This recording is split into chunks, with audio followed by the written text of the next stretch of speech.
नमस्कार दोस्तों, शिव पुराण में आपका बहुत बहुत स्वागत है।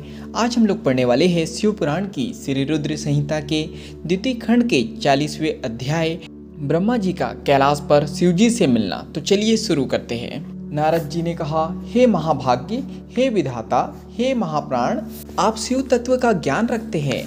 आपने मुझ पर बड़ी कृपा की जो इस अमृतमय कथा का श्रवण मुझे कराया।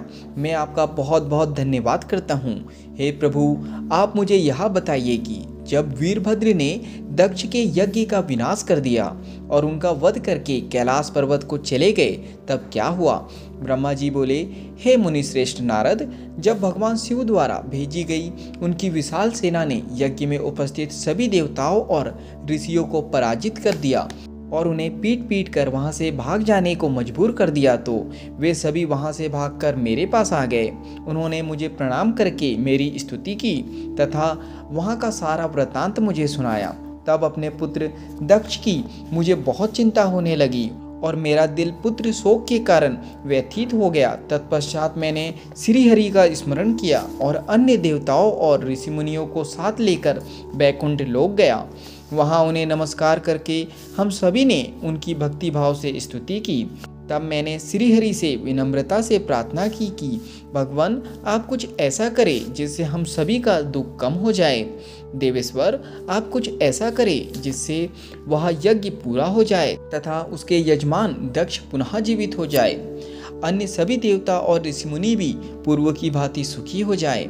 मेरे इस प्रकार निवेदन करने पर लक्ष्मीपति विष्णु जी, जो अपने मन में शिव जी का चिंतन कर रहे थे, प्रजापति ब्रह्मा और देवताओं को संबोधित करते हुए इस प्रकार बोले, कोई भी अपराध किसी भी स्थिति में कभी भी किसी के लिए भी मंगलकारी नहीं हो सकता।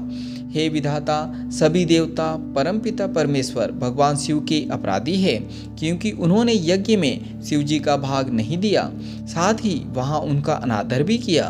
उनकी प्रिय पत्नी सती ने भी उनके अपमान के कारण ही अपनी देह का त्याग कर दिया। उनका वियोग होने के कारण भगवान अत्यंत रुष्ट हो गए हैं। तुम सभी को शीघ्र ही उनके पास जाकर उनसे क्षमा मांगनी चाहिए। भगवान शिव के पैर पकड़कर उनकी स्तुति करके उन्हें प्रसन्न करो, क्योंकि उनके कुपित होने से संपूर्ण जगत का विनाश हो सकता है। दक्ष ने शिव जी के लिए अशब्द कहकर उनके हृदय को विदीर्ण कर दिया है, इसलिए उनसे अपने अपराधों के लिए क्षमा मांगो। उन्हें शांत करने का यही सर्वोत्तम उपाय है। वे भक्त वत्सल्य है। यदि आप लोग चाहे तो मैं भी आपके साथ चलकर उनसे क्षमा याचना करूंगा। ऐसा कहकर भगवान श्री हरि, मैं और अन्य देवता एवं ऋषि मुनि आदि कैलाश पर्वत की ओर चल दिए। वह पर्वत बहुत ही ऊंचा और विशाल है। उसके पास में ही शिवजी के मित्र कुबेर का निवास स्थल अलकापुरी है। अलकापुरी महादिव्य एवं रमणीय है। वहाँ चारों ओर सुगंध फैली हुई थी। अनेक प्रकार के पेड़ पौधे शोभा पा रहे थे। उसी के बाहरी भाग में परम पावन नंदा और अलकनंदा नामक नदियाँ बहती है। इनका दर्शन करने से मनुष्य को सभी पापों से मुक्ति मिल जाती है। हम लोग अलकापुरी से आगे उस विशाल वट वृक्ष के पास पहुँचे, जहाँ दिव्य योगियों द्वारा पूजित भगवान शिव विराजमान थे। वह वट वृक्ष 100 योजन ऊंचा था तथा उसकी अनेक शाखाएं 75 योजन तक फैली हुई थी।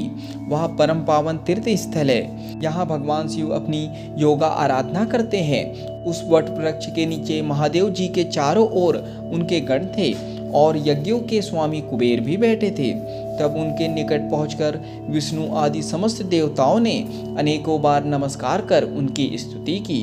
उस समय शिव जी ने अपने शरीर पर भस्म लगा रखी थी और वे कुशासन पर बैठे थे। कुशासन यानी घासों के ढेर पर बैठे हुए थे और ज्ञान का उपदेश वहां उपस्थित गणों को दे रहे थे। उन्होंने अपना बायां पैर अपनी दाई जांघ पर रखा था और बाएं हाथ को बाएं पैर पर रख रखा था। उनके दाएं हाथ में रुद्राक्ष की माला थी।